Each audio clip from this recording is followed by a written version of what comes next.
తగ్గి ఉండటం, మాట్లాడకుండా ఉండటం హెచ్చింపుకి ఏమవుతుంది కారణం. యేసు ప్రభు ఎవరు ఇన్ని మాటలన్నా, ముఖం మీద ఉమ్మి వేసినా, ఏంటి వీపు మీద పిడిగుద్దులు గుద్దినా, ముయ్యలేని సిలువ కొయ్యను మోపిన, ఒకటితో 40 కొరడాలు కొట్టిన, ఆయన మౌనము గుండి భరించినాడు కాబట్టి సర్వలోకానికి ఆయన రాజు అయ్యాడు, ప్రభు అయ్యాడు. దేవునికి మహిమ కలుగును గాక. ఆకాశం అందే కానీ, భూమి ఎందే కానీ, భూమి కింద నీళ్ళ ఎందే కానీ ప్రతి మోకాలు ఎవరు ఎదుట వంగబోతున్నాయి ఒక దినమన?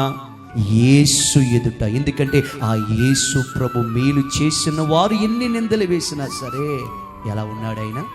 మౌనంగా ఉన్నాడు. మౌనమే చాలా అట్టికి సమాధానం. నోరుంది కదని మాట్లాడొద్దు. ఒకవేళ చేతకానుడు అన్నాడా, ఇది చచ్చిన పామన్నాడా, ఇది చచ్చిన అనుకోనివ్వండి. మౌనముగా నీవు ఉంటే నీ పక్షాన దేవుడు ఏం చేస్తాడు? యుద్ధము చేస్తాడు.